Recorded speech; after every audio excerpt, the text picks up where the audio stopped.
Hey Megamaniacs, it's Mr. MegaManFan, and like a lot of you, I'm at home right now due to the coronavirus pandemic. So, I decided what better time to engage in another project to improve my rec room. And in this case, it was an 8BitDo wireless gamepad for the Super Nintendo slash Super Famicom Classic. Because why have 30 feet of extension cords running all the way across the floor when I could just plug a dongle into the SNES Mini and get 2.4 gigahertz wireless connectivity. It comes with the controller, the receiver, and a USB cable for charging, along with some instructions.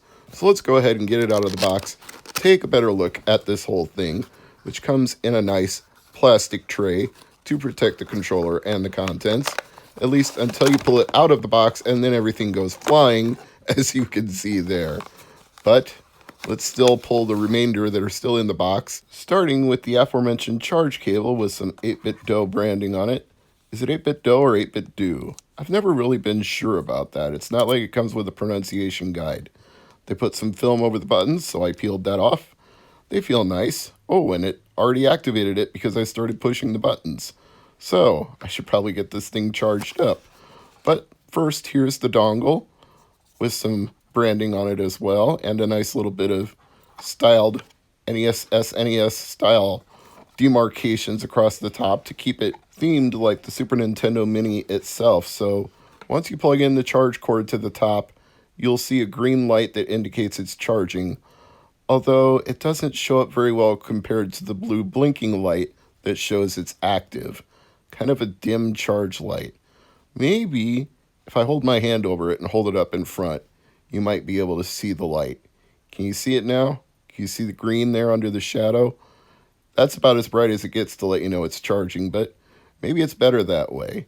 Anyway, once you've plugged in the dongle and got the Super Nintendo controller charging, it just starts working.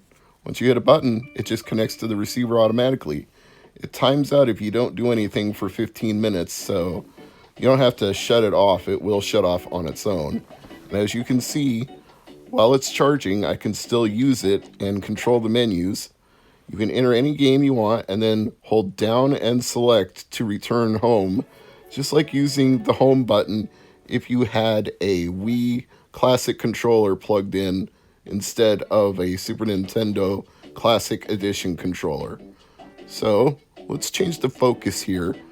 Now the focus is on my screen in the back of the rec room, so my hand will be a little blurry, but you can see I go into a game, and then I exit out with down and select. Pretty easy. Easy peasy. And now I don't have 30 feet of cable running all the way across the room. I'm exaggerating a little bit, but this really is handy for playing these games wirelessly, and it's a shame that Nintendo couldn't do this right out of the box, but thank you to 8BitDo for solving this problem for the rest of us.